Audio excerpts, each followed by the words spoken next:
Tudo bem? Abra sua Bíblia no livro de Gênesis, capítulo 2. Eu tenho um grande desafio de tratar de um assunto aqui hoje. Eu quero falar sobre a alma humana. Não é um assunto muito fácil, mas Deus vai nos ajudar, amém? Você encontrou Gênesis capítulo 2, versículo 7? Gênesis capítulo 2, versículo 7, cadê? Aqui diz: Então formou o Senhor Deus o homem do pó da terra, e lhe soprou nas narinas o fôlego de vida, e o homem passou a ser alma vivente. Nós encontramos nessa passagem bíblica a revelação da matéria-prima que o nosso corpo físico foi criado, que é o pó da terra.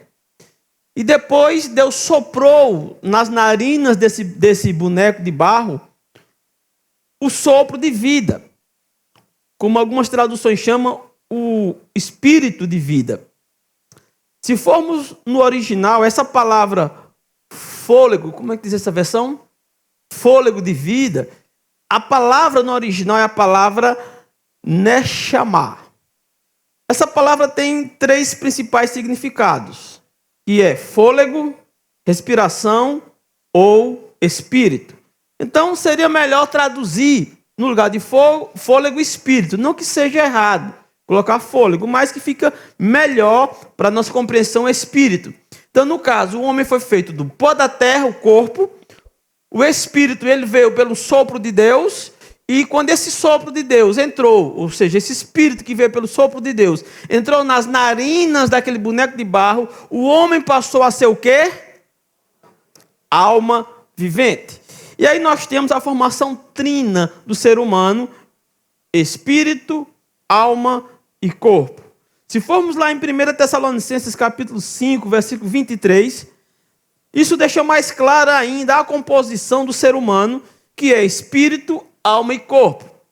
Olha o que diz aqui, ó: O mesmo Deus da paz vos santifica em tudo, e o vosso espírito, alma e corpo sejam conservados íntegros e irrepreensíveis na vinda do nosso Senhor Jesus Cristo.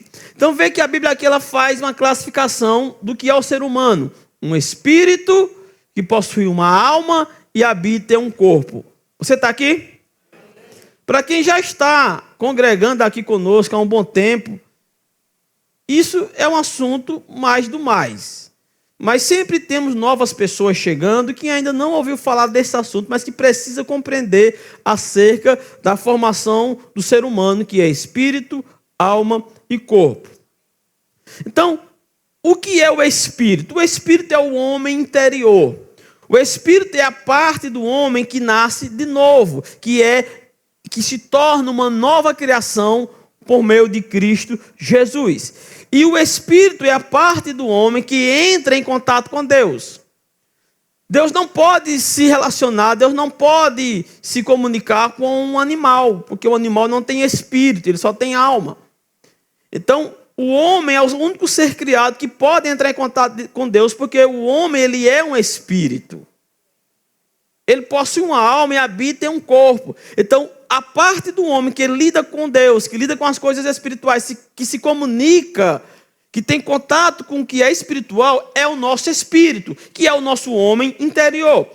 E esse espírito, quando nós aceitamos a Jesus, ele se torna uma nova criação, podendo ter livre acesso com Deus.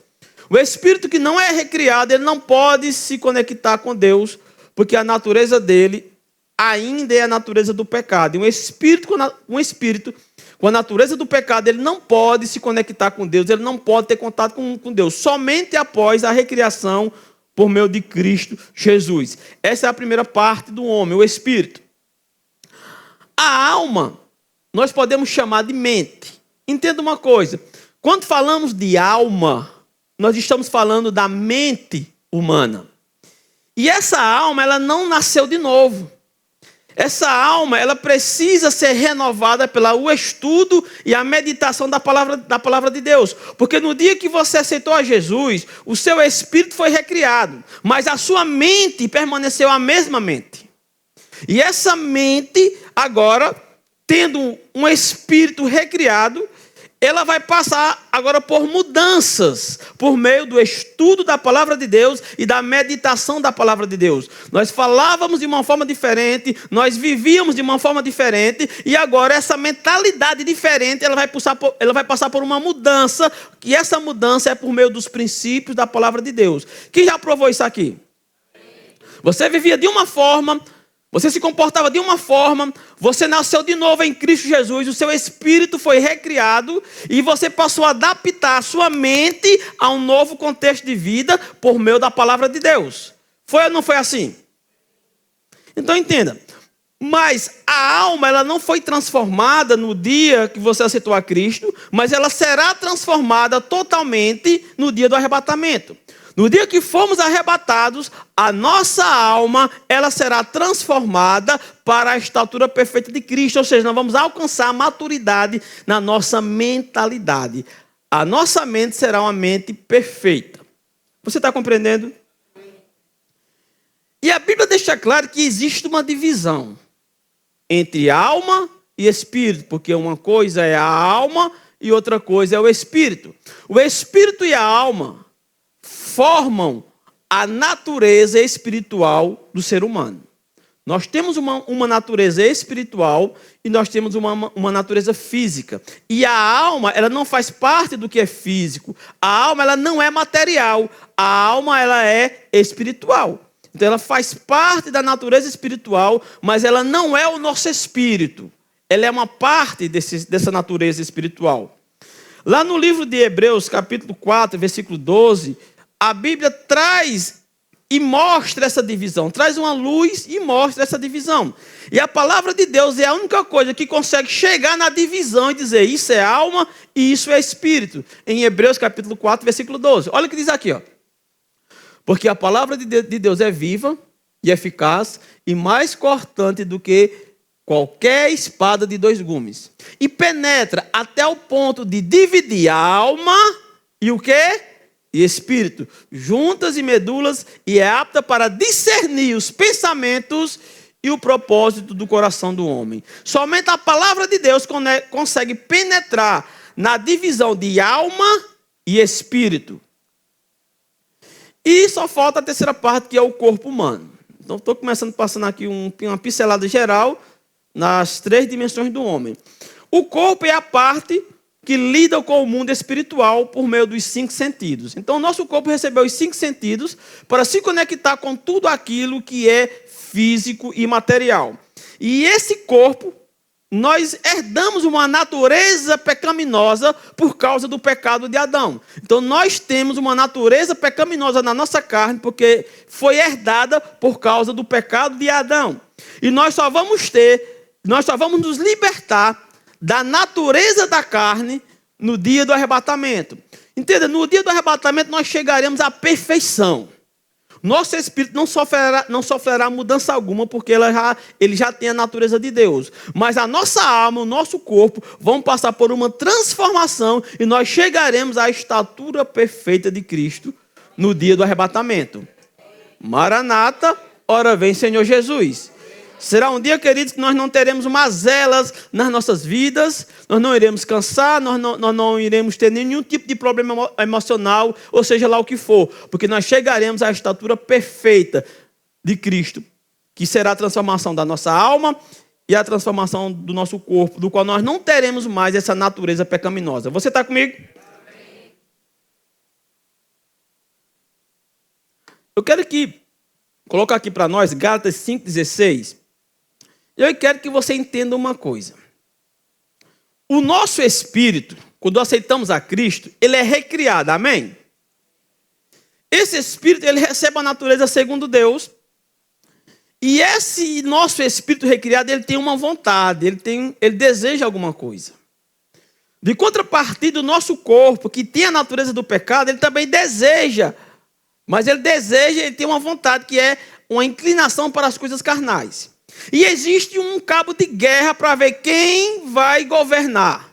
Quem vai ficar no comando, o espírito ou a carne? Quando o espírito está no comando das nossas vidas, é o que a Bíblia chama de homem espiritual. Alguém espiritual. Alguém que anda em espírito é quando tem o domínio sobre os desejos da sua carne. Quando a carne governa o espírito, aí o que é que acontece? Esse homem é chamado de homem carnal, porque não anda pela natureza do seu espírito, mas anda se inclinando para a natureza da sua carne. Olha o que diz aqui, ó. Portanto, coloca na RA. Digo, porém, andai no quê? No espírito, e jamais satisfareis a concupiscência da carne. O que é concupiscência da carne? É a natureza carnal, é a vontade que a carne tem. A Bíblia diz, andai no espírito. Como assim? Andar pela natureza desse espírito recriado. Aí vem o verso 17. Porque a carne milita contra o espírito e o espírito contra a carne, porque são o quê? Opostos entre si, para que não façais o que porventura seja do vosso querer. Então existe um cabo de guerra. Um querendo puxar para o seu lado, o outro querendo puxar para o seu lado, e fica assim, espírito e corpo, espírito e carne lutando. Mas eu pergunto a você, existe alguma coisa no centro entre o espírito e a carne? Existe? Oi? Hã? Sim ou não? É um sim com medo do sim, é um sim sem saber. Nós somos compostos de quê? Quais são nossas 3 dimensões? Qual é a primeira? Segunda? Terceiro? Entre o espírito e o corpo, existe alguma coisa no meio? Existe ou não existe? Existe o quê? A alma fica no meio. E ela diz, quem dá mais, quem dá mais, quem dá mais, eu vou. Mais ou menos isso. Você já percebeu que na sua vida, você precisa mudar algumas áreas? Sim ou não? Você olha, rapaz, eu preciso mudar nisso, eu preciso mudar naquilo. Entenda, a mudança não está no seu espírito, não é espiritual. Porque você já foi recriado em Cristo e esse espírito está totalmente perfeito. A carne não muda e nem há possibilidade. Então, a mudança do que eu preciso na minha vida está na alma, na minha alma. Se eu quero ser espiritual, eu preciso tratar isso na minha alma. Senão eu vou ser carnal. A mudança que você precisa, seja no seu comportamento, seja no seu caráter, seja na sua personalidade, seja no que for, está na sua alma. É na alma que precisamos entender que só aqui existe a possibilidade de mudança. E a revelação da palavra de Deus diz que Deus não fará nada pela nossa alma. Nós é quem temos que fazer alguma coisa com a nossa alma, que é o que? A nossa mente. Nossa forma de pensar. Tiago capítulo 1, versículo 21. É um versículo que está falando com crente e não com descrente. E a Bíblia reconhecendo que tem muito crente, que tem muito acúmulo de maldade, que tem muita coisa que precisa mudar. A Deus revela em sua palavra, faça alguma coisa. Não espere por mim. Eu fiz minha parte, recriei seu espírito. Cuide da sua alma. Veja o que diz aqui, ó. Tiago 1, 21. Portanto, despojando-vos. Você sabe o que é despojar? Despojar é remover, retirar. Aí diz, portanto, retirai-vos, ou seja, despojai-vos de toda impureza, ou seja, tudo que há de impuro agora está na sua alma. Não existe, quem é que está em Cristo? Não existe impureza no seu espírito. A impureza que você encontra em você está na sua alma. E a Bíblia diz, retire. Despojando-vos de quê? Do acúmulo de maldade, ou de toda impureza, e do acúmulo de maldade, acolhei com mansidão a palavra em vós implantada, a qual é poderosa para salvar a alma. A palavra de Deus tem um poder de mudar a sua mentalidade, a sua forma de pensar. Isso é maravilhoso. A palavra de Deus tem o poder. Em 2 Coríntios, capítulo 10, versículo 5, diz o seguinte, 2 Coríntios 10, 5. toda altivez que se levante contra o conhecimento de Deus e levando cativo todo o quê? A obediência de Cristo. Pensamento é alma. Pensamento é mente. E a Bíblia diz que nós devemos fazer alguma coisa com o nosso pensamento. Não é Deus quem vai fazer, pastor. Eu estou com um monte de pensamentos impuros. Ore por mim. Eu não vou orar por você. Porque não vai funcionar. Mas você precisa acolher a palavra de Deus, porque a palavra de Deus é a única forma de levar nossa mente cativa a Cristo. A palavra de Deus tem o poder de mudar a nossa mentalidade, os nossos pensamentos, qualquer tipo de creca que tiver na nossa alma. A palavra de Deus, ela é poderosa. Você crê nesse poder? Glória a Deus. Eu preciso que você entenda uma coisa. Deus criou o homem perfeito. A Bíblia diz isso claramente. Fomos criados perfeitos. Por causa do pecado, o homem se tornou mau. Mas, na nossa essência, existe o DNA de Deus para sermos ótimas pessoas. E o poder de mudança do nosso comportamento, de nossa personalidade, seja do que for que nós precisamos de mudança, está na palavra de Deus, é nela que tem o poder. Em Romanos capítulo 12, versículo 2, nós vamos ver que existe um poder de mudança, existe um grande poder de transformação na nossa própria mente. Olha o que diz aqui, ó. E não vos conformeis com este século, mas o quê? Transformai-vos pela renovação da vossa mente. Na nossa própria mentalidade, na nossa própria alma, existe um poder de transformação para a área da vida que nós precisarmos. Que coisa maravilhosa. Repita comigo, a minha mente tem um poder de transformação. Tem o poder da mudança. Aleluia. Entenda. O poder que você precisa para mudar está em você. Deus colocou em você esse poder. Diga, eu posso mudar. Diga, eu posso melhorar. Diga, eu vou mudar. Eu vou melhorar. Aleluia. Então estamos falando da alma humana. Eu quero falar aqui sobre a composição da nossa alma. Então nós precisamos conhecer essa alma. Porque o que eu quero de mudança na minha vida está nela. E eu tenho que fazer alguma coisa com essa alma.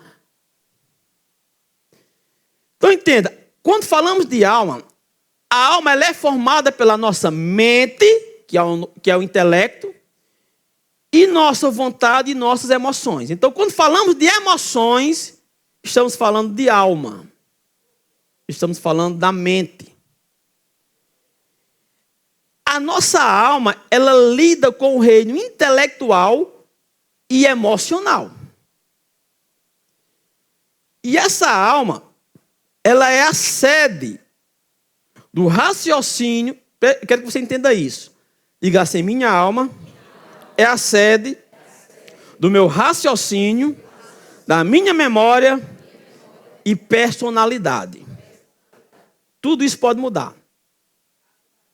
Raciocínio, memória e personalidade. Porque a alma é a única parte nossa que pode agora mudar, uma vez que estamos em Cristo. Então, o que muita gente não sabe é que a nossa alma, ela está extremamente ligada. Vou repetir. A nossa alma, não se engane, muito além do que você imagina, ela está extremamente ligada ao nosso corpo, como também ao espírito. Na mesma medida que a alma ela está conectada com o nosso espírito, essa alma também ela está conectada com o nosso corpo, porque ela foi criada para esse propósito, ser uma ponte entre o natural e o sobrenatural. E quem está em Cristo, quem está na igreja há muito tempo, só imagina que a alma só tem ligação com o espírito e pronto. Se a alma fosse desligada do nosso corpo, querido, como era que ia ser? Ia ser o quê? Um zumbi? Não sabe nada?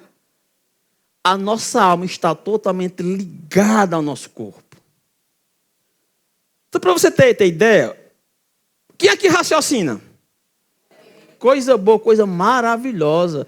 Temos pessoas racionais aqui, entenda? Quando falamos de raciocínio, nós estamos falando da alma, porque a alma é raciocínio, memória, personalidade. E a alma, para que ocorra esse raciocínio, a alma se conecta com o nosso corpo por meio do quê? Adivinha? Quem é o adivinhão? Por meio do nosso cérebro. Nós temos um cérebro dentro da cabeça. Esse cérebro, ele raciocina, porque a alma está atrelada a ele. Senão, não haveria raciocínio. Você está compreendendo isso? Então, o raciocínio é a alma. Porém, é processada no nosso cérebro.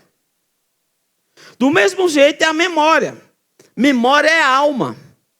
Porém, a alma é a memória é a parte do cérebro que armazena os dados de nossa vida. Então, entenda. Raciocínio, memória, tudo é alma. Porém, quando precisa que haja o raciocínio, existe uma parte do nosso corpo que está ligada à nossa alma, que é o cérebro. Então, o cérebro vai processar informações. Mas também o nosso cérebro, ele armazena. Porque a alma, ela salva dados da nossa vida no nosso próprio cérebro. Fica armazenado no cérebro. Você está compreendendo? E aí vem a personalidade. Quem aqui tem personalidade? É alma também. Agora entenda. A personalidade ela é formada, entenda, pelo raciocínio, preste atenção nisso. Sua personalidade ela foi formada pelo raciocínio dos dados armazenados no nosso cérebro. Você está compreendendo? O que você viveu, a forma como você foi criado, desde o ventre de sua mãe. Quando a criança é formada ali no ventre, a alma da criança no ventre da mãe começa a captar informações da mãe, do que está lá fora, por meio da mãe, e ali ela já começa a interagir com o mundo mental. E ali, no ventre, começa a ser formada a personalidade de um ser humano. Interessante é que a nossa personalidade é formada por nossa alma. Você está aqui? E quando nós nascemos, a personalidade vai sendo criada, vai sendo moldada, vai sendo tudo num processo do raciocínio, das informações armazenadas no nosso cérebro. Vai fazer um cruzamento de dados ali e vai criando a personalidade. E é por isso que os filósofos dizem que o ser humano é produto do meio. Cada pessoa tem uma personalidade própria e é criada do seu meio. Amém? É mais ou menos isso. Por isso que eu disse a você que não era uma tarefa muito fácil falar sobre esse assunto. Então, para compreendermos agora a alma, eu vou usar uma outra palavra que se trata da alma, mas para facilitar, eu vou usar agora somente a palavra mente. E mente é a mesma alma, amém? Repita comigo, a mente é a alma. Diga, a alma é a mente. Mas agora eu vou usar apenas a palavra mente. Entenda, nós podemos dividir nossa mente, nossa mentalidade em duas partes. Consciente e inconsciente. O consciente é como um carro mecânico. Quem dirige carro mecânico aqui sabe o que eu estou falando. Câmbio mecânico. Você vai naquela velocidade quando vê uma lombada. O carro vai diminuir a velocidade da marcha automaticamente. Você tem o quê? Reduzir a marcha. Um carro mecânico. Você vai subir numa serra bem agressiva, O carro começa a não ter força para subir. Você está no carro mecânico. O que é que você faz? Reduz a marcha para uma marcha mais forte. Aí ele consegue subir. Ele não vai mudar as marchas automaticamente. Esse é o nosso consciente. O nosso consciente, ele tem um comando de tudo na consciência. Por exemplo, se eu quero levantar a mão direita, conscientemente eu levanto. Agora eu quero levantar a esquerda. Entende? É o meu consciente. Ele precisa ser acessado para poder mover. Eu quero olhar de lado. Então, o meu consciente é quem faz tudo isso. Amém? O consciente, ele é lento, ele é racional e ele é analítico. Lento, racional e analítico. Quer dizer o quê? Ele raciocina, mas é lento. E ele analisa as coisas, porém, ele é lento. Já o inconsciente, ele é como um carro automático. Você vai passando ali, tem uma lombada, você não vai passar a marcha. O próprio câmbio passa a marcha por você. Aí reduz ali, você nem... Você vai subir numa serra bem agressiva, não vai perceber, porque o próprio carro já vai tomar atitude, o próprio câmbio vai tomar atitude por conta própria. É ou não é assim? Ixi, misericórdia. William. É assim? O carro automático baixa a marcha só? Não precisa você ir lá. É automático. Essa é a diferença do consciente e inconsciente. Quando você passa por um momento doloroso em sua vida, se você tivesse a opção de não salvar essa memória, você faria? Mas nós não temos essa opção, porque quem salva é o inconsciente. Ele não quer dizer que ele salvou. Então, aquilo que eu passei, se eu não lembrasse daquilo, não é escolha sua, é do inconsciente. Ele é quem escolhe o que salva, o que não salva. E você não tem a opção de pegar o mouse e ir lá excluir. Porque é impossível. Que negócio interessante. Isso é a alma. Mas como é que eu vou mudar um troço desse? É aí que está o mistério. Amém? Deixa eu te dizer aqui uma revelação. 95% do seu comportamento, 95% de suas decisões, 95% de suas escolhas, 95% de tudo que você faz na vida, as decisões é pelo inconsciente. E você não faz a mínima ideia. Você pensa que é você no comando, porque 95% não é. É pelo que você, a mentalidade que você adquiriu em sua vida. Existem pessoas que quando uma porta se abre, a mentalidade vai permitir se ela entra ou se ela sai. Não é que ela escolhe consciente. O inconsciente não deixa. Eu lembrei de um parente meu, disse que trabalhava em uma empresa, aí foram promover ele não quis a promoção com medo. Medo de quê? De ser promovido? Sim. O inconsciente dele não permite ele tomar a decisão. Quem aqui gostaria de ser promovido em um cargo superior em uma empresa? Você queria? Porque a sua mentalidade permite, mas tem pessoas que não têm a coragem. Elas têm medo do fracasso. Elas têm medo da responsabilidade. Elas têm medo de falhar. Mas esse medo está no inconsciente. Tomando a decisão o quê? Conservadora. Não, é melhor estar aqui. Pelo menos aqui eu não tenho responsabilidade. Aqui eu não corro risco de falhar, de ser envergonhado, de ser humilhado. Eu fico aqui, porque o inconsciente, ele quer a preservação. Porque essa foi a mentalidade gerada. Você está compreendendo? Isso é alma. Você está aqui ainda? Quem aqui está compreendendo? Glória a Deus por isso. A nossa mentalidade tem vários pontos que eu quero falar aqui, essa questão da alma, a mente.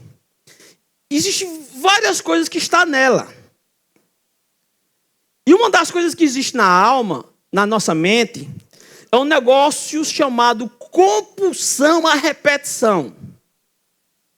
Isso é um negócio que está na alma, na nossa mente, e está no nosso inconsciente para tomar decisões por nós. Isso é tão forte de um jeito que as pessoas pensam que é uma maldição. Quem aqui já viu aquelas mulheres que casou e apanha do marido, apanha, sofre, como o pão que o diabo amassou. As pessoas dizem, como é que essa mulher aguenta? Isso tem sangue de barata.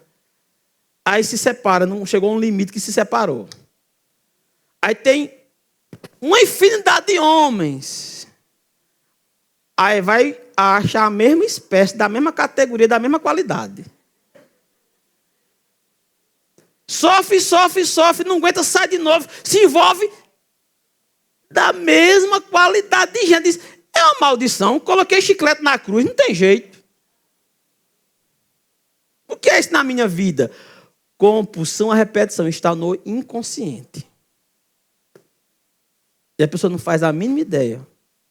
Porque é tão do jeito que se essa pessoa se converter hoje aqui, vamos fazer um evento em outra cidade, vamos para um evento, aí tem lá mais ou menos cerca de 5.000 crentes, e um Raimundo que é pé na igreja e pé no mundo, que não quer compromisso com Deus e é daquela qualidade. Em meio de 5.000 pessoas, essa criatura só vai encontrar essa.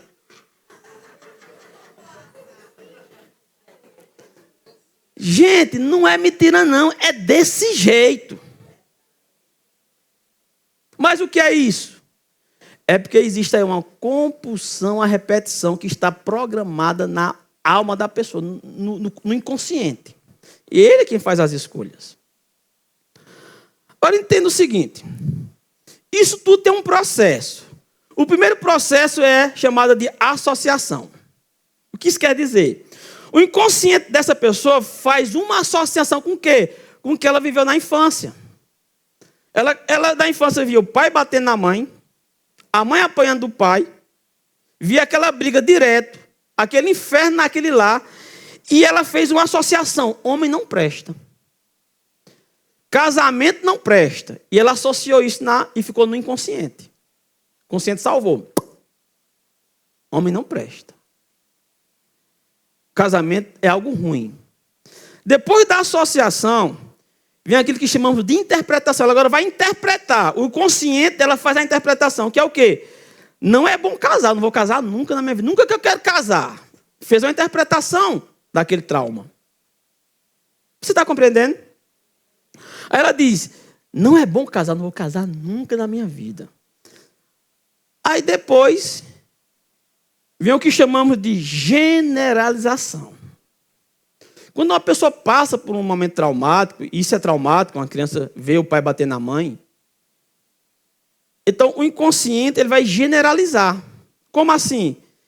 Nenhum homem presta, mas só foi um que ela viu bater na mãe, mas o resto não presta. Porque o inconsciente ele generaliza, homem não presta, casamento não presta, ele vai generalizar, nenhum casamento presta. As pessoas que são casadas estão vivendo uma falsidade. Ela pensa que toda mulher apanha do marido.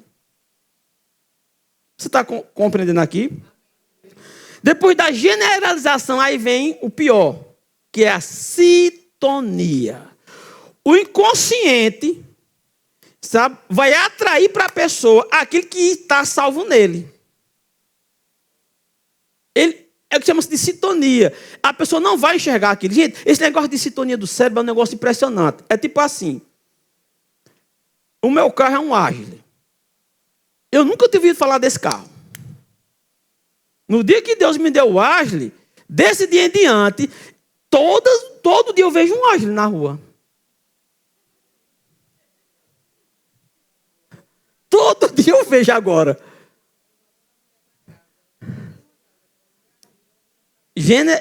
Chama-se de sintonia. A pessoa só vai ver isso. Vamos supor, você quer comprar um carro. Digamos que você fala assim, eu quero um Corolla vermelho. Você diz, eu nunca vi um Corolla vermelho na minha vida. Aí depois desse dia, só vai ver vermelho. Não consegue ver mais outra cor.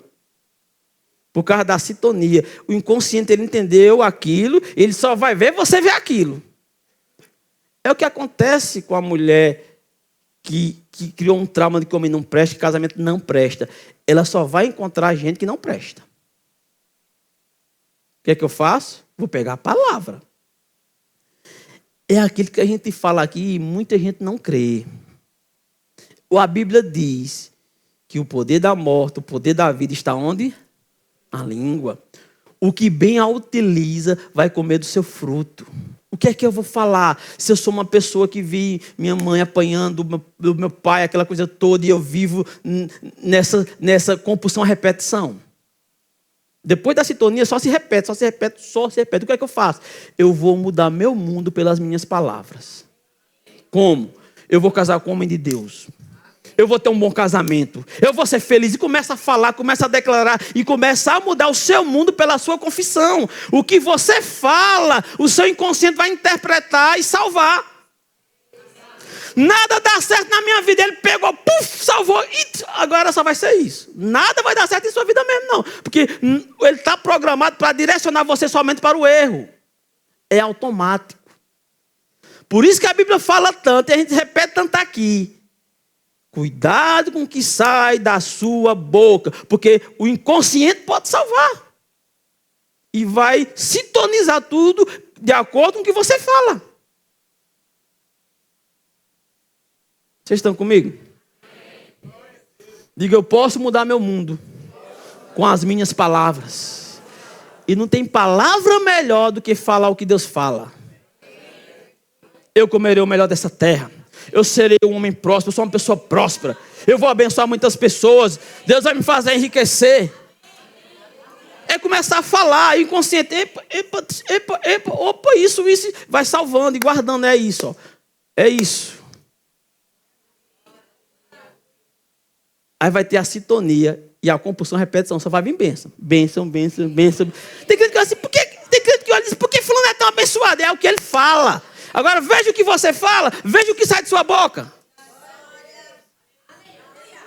Me diga o que é que sai da sua boca todo dia. O que é que sai da sua boca nas horas difíceis. Me diga o que é que sai. Porque é isso que você vai colher.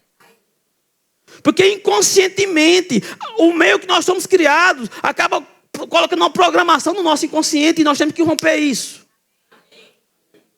Você está aqui? Diga, eu só vou falar positivo. Aleluia. Aleluia. Gente, o nosso cérebro, ele é uma máquina extraordinária.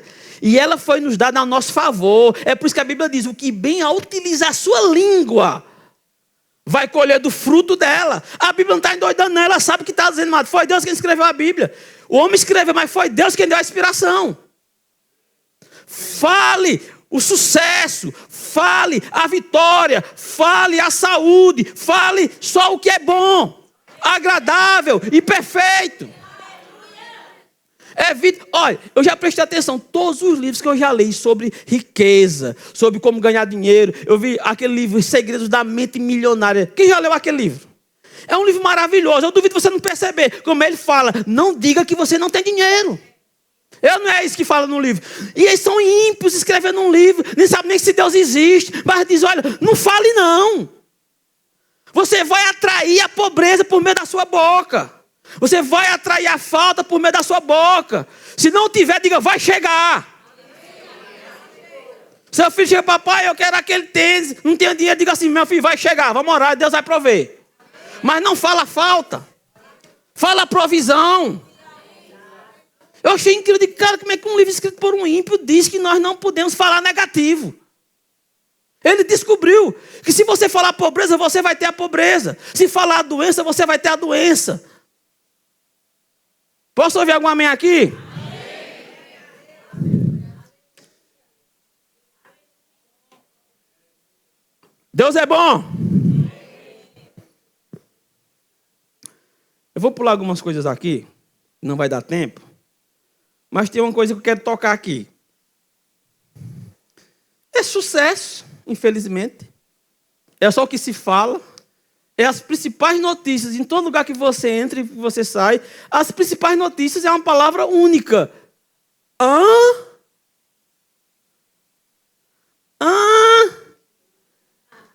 Se. Captar a mensagem. É o assunto do momento, não se fala de outra coisa. Onde você chegar, o assunto é ansiedade. Eu estou ansioso. E tem pessoas que dizem, isso é fresco, a gente fazer, arrumar uma arrumação. Não vá por esse caminho, não. Tem muita gente ocupada, extremamente ansiosa. E que estão desesperadas sem saber o que é que faz. Você já ouviu falar disso? Ansiedade? Deixa eu te falar uma coisa. O nosso inconsciente... Não, deixa eu falar uma coisa aqui antes. Ansiedade, ela é uma emoção natural. Ansiedade não é uma coisa ruim. Todos nós temos ansiedade. Jesus teve ansiedade quando estava aqui. E ele, antes da ceia, ele disse: eu estava ansioso por esse momento. Ansiedade não é um problema. O problema é quando a ansiedade se torna uma patologia. Ou seja, uma doença. Aí é que está o problema. Ela não foi criada para ser uma doença. Então entenda. A ansiedade funciona como um sistema de alerta de um perigo real ou imaginário. Entenda. Ansiedade é um alerta natural que o corpo tem. As pessoas não sabem, mas nosso corpo tem vários alertas. A dor. Quem gosta de sentir dor aqui? Existe pessoa, eu conheci um dia ouvindo no programa do Ratinho, uma pessoa que o sonho dela era ter dor. Porque ela não sentia dor. Ela quebrava um osso, não sentia que tinha quebrado, começava a ficar roxa, ele não sabia o que era, começava a ver não ficar no estado que quase não dava para recuperar, porque ele não sentiu dor. Eu já vi uma mãe que tinha uma criança com esse problema, que escondia tudo pontiagudo, porque se a criança encontrou uma tesoura, cortou quase todos os dedos. Porque não sentia dor. Dor é um alerta. Algo errado. Tem uma coisa errada aqui, ó. Começa a doer. Uma coisa errada no pé, tá? Começa a doer. É para quê? Para dizer, ó, tem um problema aqui, vai cuidar, vai resolver, ó. Tá errado. É um sistema de defesa. O nosso corpo é uma máquina projetada para tudo. Existem anticorpos, existe imunidade, que é tudo uma defesa. Quando algumas coisas passam por isso, que chega a dor diz, olha, aqui, ó, um erro. Sabe quem já usou antivírus em computador, que entra um vírus? Dá logo ativa, porque a dor é um alerta que algo está errado. Os sintomas de ansiedade é um alerta, não de um problema físico, mas de um problema na alma. A ansiedade é um alerta falando, ó, tem uma coisa errada. Sabe qual é a primeira coisa que acontece? Quando o corpo quer avisar que tem alguma coisa errada na emoção, a primeira coisa é o coração. Começa a acelerar. Sabe por que acontece isso? Eu vou explicar uma coisa a você. Ansiedade é uma defesa natural do nosso organismo, preparando o nosso corpo para lutar ou para fugir. E isso ocorre através de liberação de hormônios como cortisol e adrenalina. Cortisol, não sei se você sabe, é o hormônio do estresse. O corpo libera o hormônio e a pessoa começa a ficar estressada. E a adrenalina é um hormônio que prepara o ser humano para correr ou para lutar. Quando o nosso inconsciente detecta que algo é uma ameaça para a nossa vida, ele vai liberar esse hormônio para a nossa defesa. Ansiedade é uma defesa do nosso inconsciente, dizendo, ó, tem um negócio errado aí. Tem um perigo. Tem um perigo. Não sei se é falta, não sei se é o medo do que se vai ter dinheiro para pagar as contas. Eu não sei se é um medo de não ter o que comer amanhã. Eu não sei se é o medo de adoecer. Eu não sei se é o medo que eu vou morrer disso. Aí começa os medos. O medo disso, o medo daquilo. Vai acumulando medo. Quando acumula um monte de medo, aí o inconsciente diz, olha, perigo. Vou te preparar para lutar. Aí começa a liberar a adrenalina. Ó. Toma adrenalina. É bem aqui, ó. Acima dos rins. As glândulas suprarrenais que produzem adrenalina. E começa a liberar. Pá. Aí a adrenalina precisa circular, viajar pelo corpo, aí isso faz por meio do sangue. Olha o coração. Perigo, perigo, perigo, perigo. Aí o sangue vai se espalhando. E sangue sem oxigênio não serve para nada. Aí os pulmões começam a trabalhar para produzir oxigênio. Produz. Tem um perigo. Tem que correr, tem que lutar. O sangue que está aqui só para as coxas, vem para cá para o peito, para o braço, para preparar a pessoa para lutar ou correr. Ou eu vou lutar ou vai correr. Aí começa um hiperalerta. Tem um perigo. E aí nem se mexeu, nem correu, nem lutou. Aí o inconsciente, ele está parado. Manda mais adrenalina, aí manda mais. Tu pensar que não, você tem um transtorno de pânico. O que está acontecendo? Não consegue respirar. Não consegue, vou morrer. Porque não consegue respirar, porque o pulmão está sobrecarregado. O que é isso? É uma defesa. Nem correu, nem lutou. Aí o inconsciente manda mais. Vocês estão aqui? O que é isso? Alma. Alma querendo te proteger de quê? O medo pode ser imaginário. Porque o inconsciente ele é bobinho. O inconsciente não raciocina.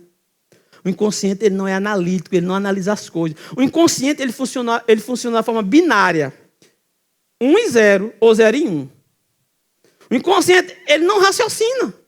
Ele pensa o seguinte: fulano está em perigo ou em segurança? Segurança, ele, ok. Fulano está em perigo ou em segurança? Em perigo, ele, adrenalina.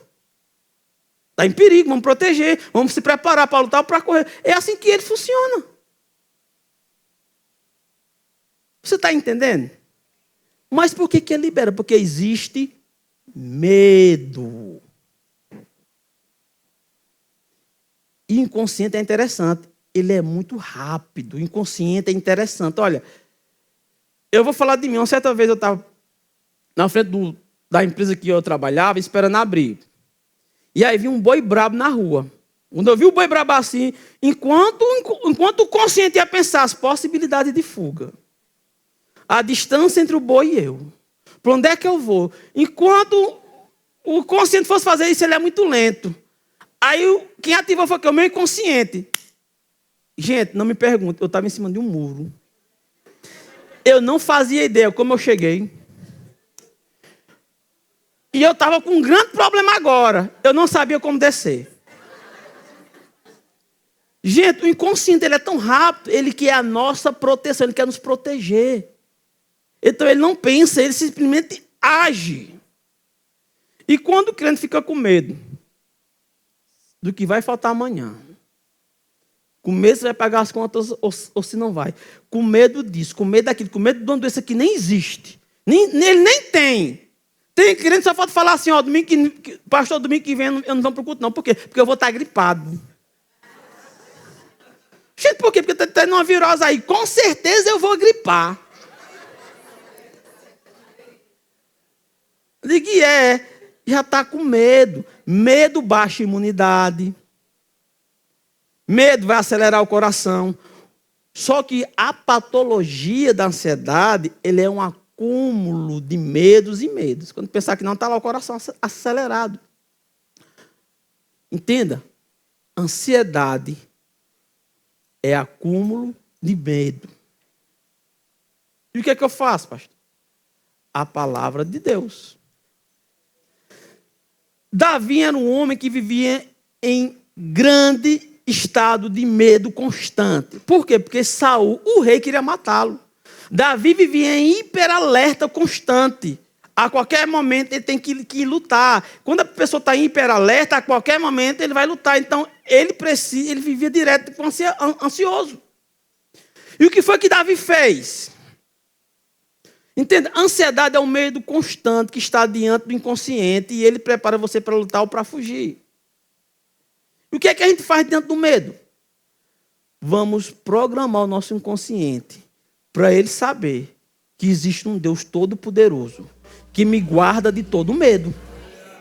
Eu estou protegido, eu estou guardado. Você já levanta o dia levantando sua mão dizendo, Pai, obrigado pela sua proteção, para que o inconsciente entenda.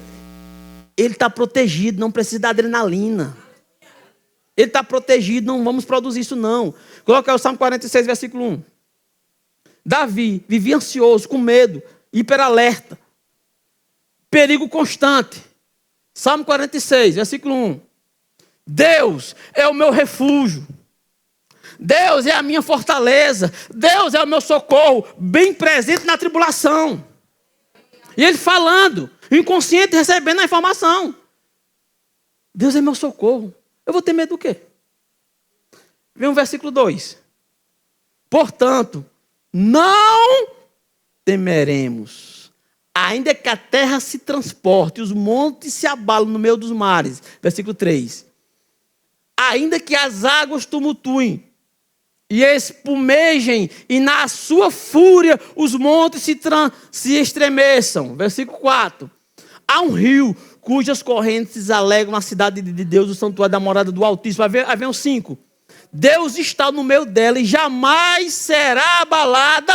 O Deus ajudará desde amanhã, desde anteamanhã.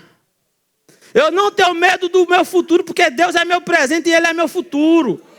O Deus que me guarda hoje, Ele me guardará amanhã. O Deus que me protege hoje, Ele vai me proteger amanhã. O Deus que supra as minhas necessidades hoje, Ele vai suprir amanhã.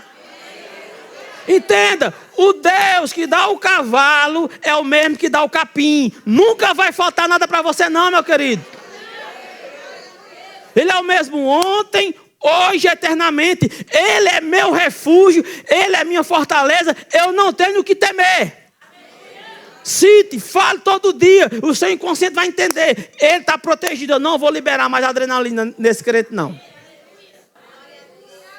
Você está aqui? Aí vem o versículo 6. Bramam as nações, reinos se abalam, Ele faz ouvir a sua voz, e a terra se dissolve. É esse Deus que me protege. É esse Deus que me guarda. É debaixo dessa proteção que eu estou. O que é que eu vou temer? Se o seu inconsciente entender isso, nunca mais na face da sua vida você vai saber o que é ansiedade. Porque você não vai ter medo. Porque há um Deus que te dá proteção. Aí vem o versículo 7. O Senhor dos Exércitos está com quem?